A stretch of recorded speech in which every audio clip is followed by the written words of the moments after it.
Voilà, des retours sur ce plateau et donc déjà comme je vous l'avais annoncé, notre invité a déjà Nabiso Awa, Maman Justine Mujinga Azawa, présidente de la fondation JMK. Donc bonheur pour tous. Maman Justine, bonjour. Bonne santé. Non, santé, ça bien, kakabino. Balobi oki manayo matinal lobi ke non matinal botika ngana nous donc vous mona la susute. Te nazananga na salaki moi petit déplacement de karanso salaki ke na mona na te na matinal.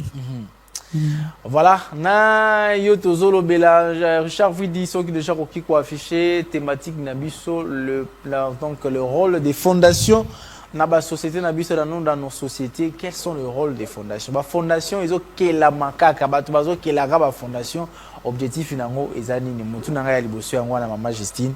Ba fondation eza ko sala makaka. Fondation PJMK bonheur pour tous. Objectif ezani ni. OK, merci beaucoup pour na mutuna malamu oyo zo tunanga na tongwa lelo. Oui, j'accepte que ba fondation ezo s'est multiplié au fait par rapport à Bozoloba.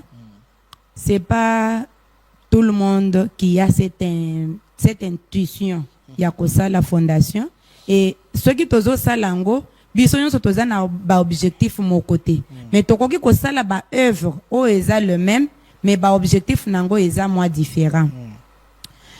D'ailleurs, je corrige dès le départ, Zoloba bonheur pour tous, c'est eza moi et lokomoko yo ba toi cyber ba informaticien ba komaki mabe par rapport y a titre la fondation ESA JMK bonheur de tous. Ah, bonheur de tous. Oui. OK. Donc bonheur à Batunion sans exception. Oui oui. Et bon ce que ba fondation apparemment la fondation na ndenge zo sala malelo community ka ba parti politique na ndenge ya mukia.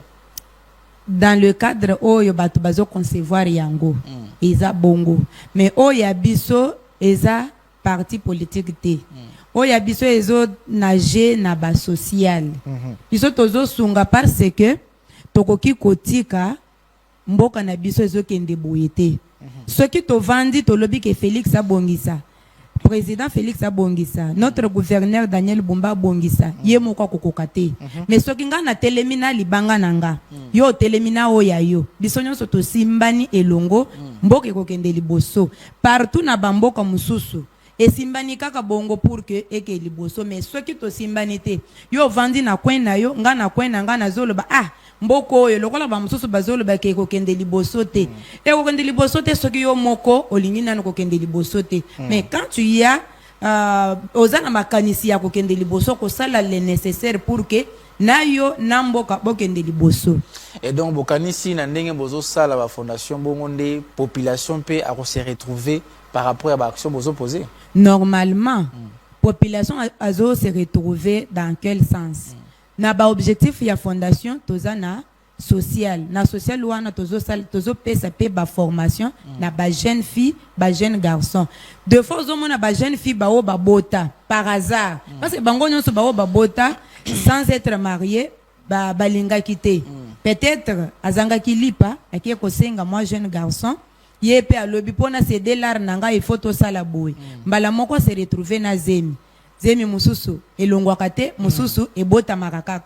C'est comme ça que babota kibana na kobota ya jeune fille a mitali que non dans la société je ne suis rien na kokende lisusu epai te na kozwa mobilité na kozwa musala te. Pourquoi? Parce que naza na mwana dans le cadre là tozozwa basi ya bongo tozo former bango par rapport ya choix ya mutu ce que lobi ke ozo sala esthétique tozo lukela yo esika ya esthétique ou bien na INPP toke to sali partenariat na bango ba équipe moko ya ba jeune fille ata ba jeune garçon ba sali esthétique après avoir fait la formation biso na fondation to passer na moi test pour que tous à la confirmer que sala ki ba formation na yo bien après test ce que ozui to lukeli yo quelque chose pour que au fongola ka moi salon na yo quelque part ce que au fongoli yango au komi ko zo ba client du jour le jour c'est dans ton coin ou dans ton compte au komi ko se retrouver moi si ya bongo akoki ko zala na mayele a dépenser ndambo asaleli ndambu abombi pe ndambu akomi libre financièrement wana kosenga lisusu jeune garçon ou papa mbongote maman mbongote tantine mbongote akomi quand même libre de son côté nde ba objectif toza nango balobaka il n'y a rien pour rien siko bino ntango bosongi mwana mwasi bongo akomi bongo bino buganye nini. Moi j'aimerais d'abord enrichir que Madame Justine Lobi, Bissoto Sakaboye, tout ça, même pour faire le partenariat avec l'INPP, ça va fond financièrement. Oui. Mais est-ce que Fondation JMK a un bâtiment qu'on a simana bino, to bino moko na ba fonds propre na yo entre autres puisque toi-même tu es la présidente de ta fondation. Yo morondo bimsarango, tous un bâtiment ba na simana. Et puis on va continuer avec la question de HP. Il n'y a rien pour rien.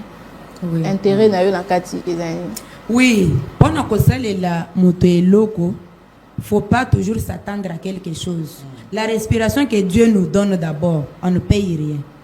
Parce que là, tu me dirais que Dieu s'attend à quelque chose lorsque je respire. Non. Je l'ai fait dans l'amour, dans la volonté, l'amour que Dieu m'a donné. C'est Dieu qui pourra me payer. Derrière, il n'y a rien. Si tu te vois que non, tu peux me soutenir ou il y a un ministre ou quelqu'un dans le gouvernement qui pourra me soutenir. Tu n'as qu'à me faire part parce que j'ai des ambitions pour faire plus. Ce que je fais, c'est moins à mon niveau. Quand même, j'ai cette volonté-là de faire quelque chose. Mais si ça arrive que tu viens me soutenir ou tu as quelqu'un de bonne volonté qui a cette ambition-là de social ou de manger, de partager avec les autres, tu peux me les passer ou tu peux me contacter avec lui. Si possible, tu verras que avec ce qu'il va ajouter aussi sur ce que j'ai comme finance, tu verras des grandes choses qui se feront dans ces pays à travers la fondation JMK Bonheur de tous. Batu balanda rabino mingi. Batu pe bazolanda yo mingi. Je crois que Richard Vidi rogi déjà kolakisa biso ba image zo le kawana to mona ka déjà ndenge batu bazolanda batu bazomona makambo bozo sala siko batu wana siko bojela ka bango ndeini. Bénéfice na bango nanu ezani ntango bazoya nanu. Esaka ka po osunga kaka to il faut kaka po comme si bango ba membre pour ceux qui politiciens moko aye wana bola ki sepe non na pe na batu déjà ebele na kati ya fondation na ngai. Par rapport à Mutuna wana, ce n'est pas pour dire que kaka ceux qui politiciens aillent. Comme mon souhait ou mon objectif est de soutenir, c'est ça d'abord mon objectif par rapport à cette question. Je dois d'abord soutenir ces gens. Parce que beaucoup de mususu azana ba potentialité na ye. Mais azana endroit moko ya kokendete pour que atyango en pratique. Mais ceux qui a commis la fondation, to lobi que lelo peut-être tozo ça la formation, il y a ba gofre bien il y a ba beignet, il y a ba mikate. Mutu wana yeba ki na ye donc aza souple na koteka mais aza na moyen te ayebi en temps ko sala ka ba mikate te ayebi comment faire les gaufres te mais ceux qui a s'approcher na fondation to la kisi parce que ba formateur baza ba former ayebi to sombi matériel ou bien to zui o to zanango to proposer bango quelque part comme essaye a sali a teki to moni rendement na ye peut-être par semaine par mois ou 3 mois après. On peut voir que non, c'est ça notre souhait, que Batouba yeba, bakende liboso. Pour ceux qui bavandi, tokozala moi et belé, mutuna mutozolo bakena mboko yo, misala ezate. Mais misala eza une créativité personnelle d'abord. Mais si nous trouvons que la personne est incapable de faire, biso toye na mayele na biso to proposer, ceux qui andimi à côté, ceux qui aboyi, mais en voyant que bao mususu bazo sala sur terrain a cause la pousser pour que ye mokope akota na kati asala bimisa mayelo azanango ata azana mayele te au fur et à mesure que ça la formation na ba pratique a cause la pe mayele po mutu na mutu azala na mayele na yo nzamba pesa kaye siko to lobelana na fondation siko na proprement dit na bozindo na ngo na fondation JMK 2024 sili to lobaki bilan za ndengini. OK. En 2024, malgré moi, secousses, mais Dieu était au contrôle et Dieu a accepté de faire ce que nous avons parcouru à faire. To salaki, to lukaki, moi, misala quand même pour les jeunes filles et les jeunes garçons, na ba terrasse, na ba restaurant, là où il y avait une demande, parce que je marchais de temps à autre pour voir où est-ce qu'il y a une offre d'emploi pour que na luka. Par rapport à Yabatou, on a na fondation Bazan Misalate. Na lukela qui quand même quelques jeunes nous salons na ba terrasse babandi ko sala jusque là bazo se retrouver bazo soit quand même moi salaire na bango ata eza minime ba mususu ba sepeli po babandi ko lobake chaque tongo to bandi ko tungisa ba grand frère na balboti na biso que non bo pesa biso mbongo ya lipa to meli lipa te to liete mais lokolo bakomi ko kende bango moko bazo sala fin du mois tout comme na transport bazo pesa bango par jour bazo melati na tongo babombi transport na bango bake chaque fin du mois bazana mbongo na bango ba mususu bazo futama $80 ba mususu bazana $100 ba mususu bazana $60 ba bazana essaye c'est comme ça que tu dois évoluer to lekisi wana par rapport ya misala to sali quand même moi formation ya kolakisa bato koma kosala ba mikate na ba benye ba wana basalaki jusque là nous attendons les matériels on a salaki commande pour que ceux qui ba gaufrier ye to kabeli bango mais pour la formation bazwaki quand même de deux to salaki assainissement na commune ya Ngaba kuna to kitaki na équipe to salaki assainissement to lokotaki pe ba milangi ba bouteille parce que milangi o ya bouteille to melaka mai esungaka pona kosala ba pavé to kendaki nango na commune ya Ngaba il y avait un ingénieur o ya bandi kosala sur place nazana ba image je pense aux alaki pe nango abandi osala donc to lokoti milangi to nango to pesi asali ba mélange alukeli abimiseli biso ba pavé wana en 3-4 qualités ou couleurs en fait. Na 2024 to sungi pe ba mama veuve na ba orphelin to kendaki orphelina par rapport toujours na bolingo to zalaki nango to lobi to koki ko vanda boyete to tuni orphelina wana ezalaki na yelo côté encore que bane belé babandi obela série wana to kei to tali bango to zui o to zalaki nango to pesi bango et pourtant et comme moment moko ya bien bazalaki atana yelo kwa kolia na katité.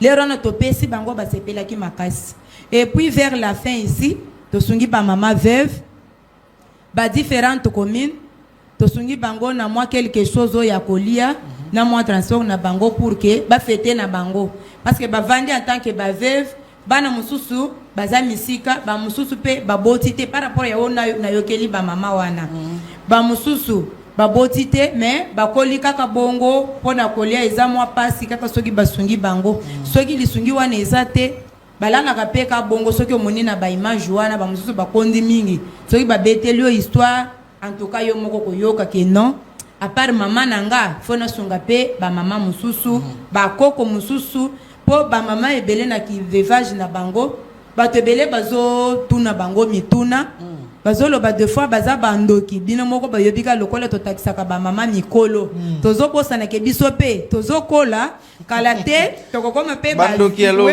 oui biso pe toza bandoki alobi mais pas moi kana ozala ndoki na sala pe ndokité là je vous dis vrai alors na kosala bonne volonté wana to kipete azala na kindoki na ye azala azobondela nzambe nde ayebi motema ya mutu.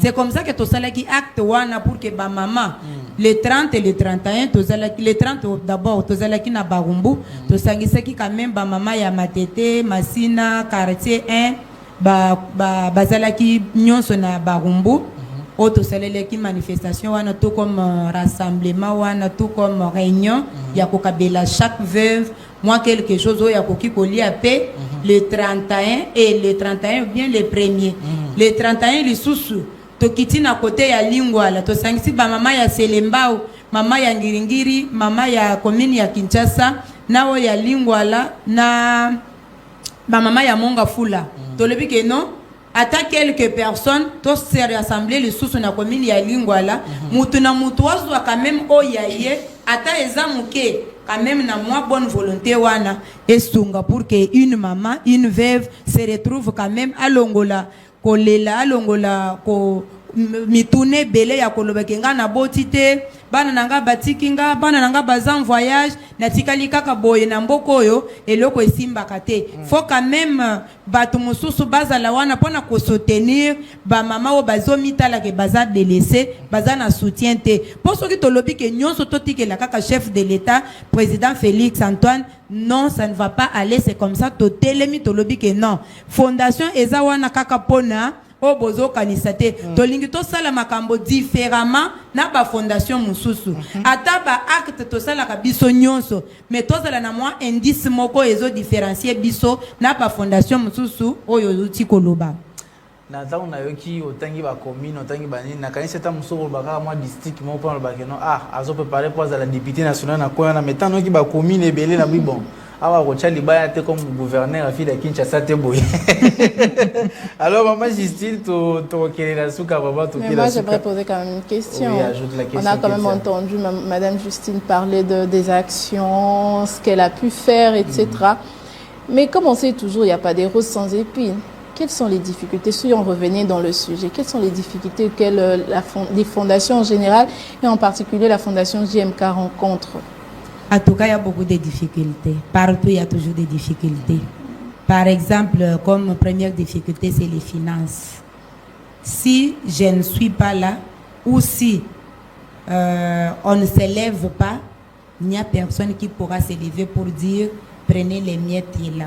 Parce que dans toutes les formations là, la première semaine, ils n'iront pas seuls. Il faut que quelque chose sorte de la fondation pour les transports. Par rapport à l'endroit où on fait la formation, par exemple, il faut toujours qu'il y ait un transport. Maintenant, la difficulté est énorme. Des fois, le matériel. Nous sommes na compte il y a assainissement peut-être. Si on proclame peut-être 2 avenues ou 2 communes, il faut louer des fois de matériel. Mais si nous avons beaucoup de financement ou beaucoup de finances, on pourra peut-être acheter et on est libre avec nos matériels. On peut faire des dépenses comme on veut par rapport à des formations, tout comme à l'assainissement. Ce qu'on va trouver, suivre la formation, à remonter comme Mikate, topé à Zumusala, bazo pesa mabonza na fondation. Bango nyon sauté, bango kutu par exemple ba jeune wana, bango ba se rebella qui ils sont partis dire au chef de terrasse en disant biso totika la kaka awa poli to kende kuna na mama mujinga non il faut biso totika lika awa to komi ko salela yo kaka esili mais ils n'ont pas fait 3 mois après mon débat. Donc quand ils se sont débarrassés de moi donc quelques personnes, pas tous les jeunes les rona ba to se débarrasser na bango tellement que babandi ko loba mingi la dame la responsable de la terrasse a dit alors na équipe oyo bazolinga yote tika bango na total la bango lokola bazo sala babandi kaka mo problème moke akati vert bango moko bakomi ko silana balongoli ba client bazo ya ba jeune fille bazo linga ba papa wana ou bien bazo na tabatiki tolo boye na terrasse bakomi ko longola bango. C'est comme ça qu'on a enlevé la plupart de la jeunesse de cette terrasse là et ceux qui restent qui sont avec moi, soit s'ils veulent ou quand il y a réunion, ils sont là, ils achètent peut-être les sucres pour les autres. Ou soit s'ils n'ont pas de l'argent, moi je prends en charge ce tout en avance. C'est-à-dire il faut qu'on peut baser un esprit au Kaba. Il faut baser la reconnaissance quand même. Oui, il faut baser la reconnaissance. Mais quand il n'y a pas cette reconnaissance, moi je ne force pas quelque chose. Il faut que mon les locaux na compte na aza posé, aza convaincu na o azo sala que o eza pour que fondation qui liboso. Sinon pas nous avançons. Voilà, maman Justine, présidente de la fondation JMK. Alors message moko pour na bakinois parce que les lots na moni penda obeti masolo donc Kini Mobimba, otamboli Kini Mobimba, vraiment 2024 yo, na 2025 message mo otike la bakinois nyonso, message bakinoise ba jeune tout ça 2025 message mo spécial pour na bango nyonso to kabwana la wana. OK, merci beaucoup. Tozo bengisa ba o ba vandi nanu. Ba maman, ba papa parce qu'il y a ba maman mususu ba vandi ba yoki ka soni. Na ko yiko s'approcher te. Mais numéro na biso est disposé, lien na biso pe ya Facebook est disposé. Boya ebele kokota na mulongo ya bao bazo sala formation pour que to sunga mokonzi na biso chef de l'état. Parce que ceux qui ba te ebele ba vandi ke misale ezate. E ko bana ndenge nini ceux qui motozu na volonté te ya ko salela. Boya ebele na 2025 d'ailleurs d'ici fin de ce mois toza na formation en leadership pour tozo former bato.